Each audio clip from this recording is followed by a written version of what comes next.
So welcome back. An earlier lesson that we recorded on Robert Owen didn't record. Once we pushed it to YouTube, it didn't, the system crashed. So, hey, hopefully you took good notes on that one. But here we have our sources that are connected to Lesson 13, Historic Globalization, Industrial Revolution. And when we are doing an essay, like the one that is going to be a part of the midterm next week, suddenly you start seeing the theme of the essay everywhere. And I think you can see it here, even in this cartoon, you can see the strong doing whatever they want, whatever they can, and the weak suffering. So if you were doing this source as an A1 source, you have three ideological perspectives here. You have the ideological perspective of the child, who is a laborer, the ideological perspective of the capitalist, and the ideological perspective of the actual cartoonist. So there's two individuals within the frame and one person who's created the frame and is presenting it. So we have three perspectives that we could unpack. When you unpack it, you'd want to connect it to globalization. Here, you'd be connecting the Industrial Revolution to globalization. Explain that story. You'd want to explain how we get to the problem which is being exposed, which is child labor. You'd want to explore possible solutions that the cartoonist might promote. Solutions like we saw with Robert Owen today in New Lanark. And if he's expecting a Robert Owen-like enlightenment from the capitalist, then the capitalist is the audience. But there may be an audience that would be the government, and hoping that if the capitalist is unlikely to come to the aid of the child, then government must pass legislation to protect the child from exploitation. You could connect the details on the source to concepts we've seen this year, like the strong feeding on the weak, and natural selection and social Darwinism, strong doing what they can, the weak suffer what they must. And when you unpack it, for that one, you would be picking up with these main things. That the child is being burdened with a heavy load, including that of the capitalist.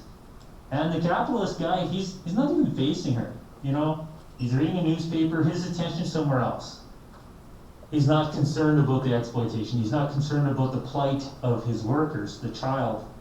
And in the background, we have a factory, and the background isn't necessarily clean. So there is some externality to the environment as well. So when we unpack this, the problem being promoted by the source creator is child exploitation, connecting it to the Industrial Revolution and globalization.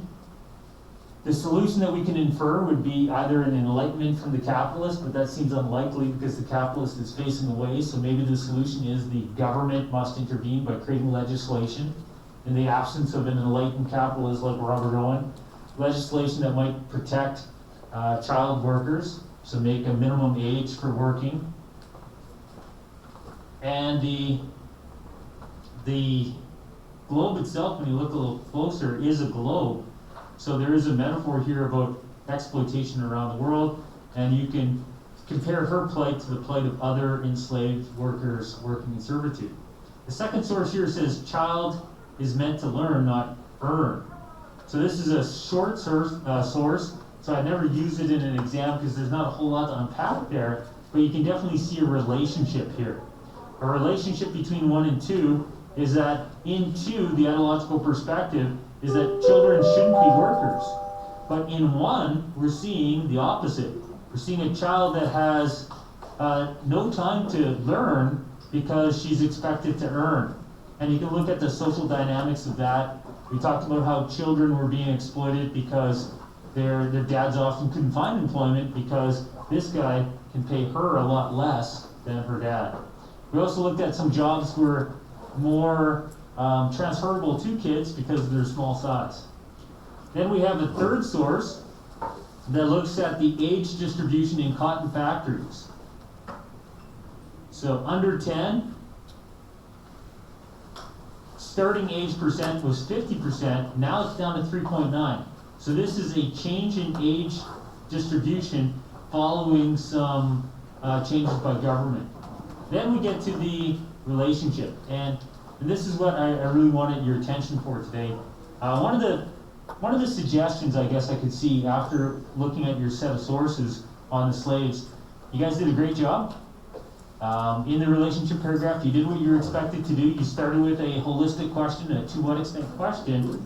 But if there's one thing we can do better as a class, this is it. And that's to look at the three sources and see if you can see other connections, thematic connections. So the thematic connection with these three sources, for example, would be this. The exploitation of the weak, the young, the impoverished is how factory owners became wealthy during the Industrial Revolution. Child labor was about control and domination. Children were meant to carry these heavy loads. You're going to have lots of time to pack up. So you don't need to be packing up right now. As in the case in source 1, but the creator of the source was well aware that the burden was too much, which was a sentiment shared with the creator of source 2. So see how I make that connection with the burden? So that's one of those linear connections with the themes. Children should be children and let them learn and play. Whereas source 3 explores the reality that unfortunately this did not happen. Profit was more important. So we're taking elements from one source and seeing a connection with another source. So you take an element from one, like the burden that the child is carrying, and seeing how it fits with 2, and then how it fits with 3. That's the next step in your A1 skill development. The relationship paragraph is your biggest paragraph. It's worth 30% of your mark. So if you want to see an improvement in your mark in A1, this is an area to focus on. And this is an example. So we have 3 tests next week, Tuesday, Wednesday, Thursday. We have A1, we have an essay, we have multiple choice. And I've all but told you what the A1 is. You know what the A2 is. And the multiple choice is really about all of these building blocks of the course. So you should definitely be studying, and we'll talk about the last unit, or the last lesson tomorrow on ideologies.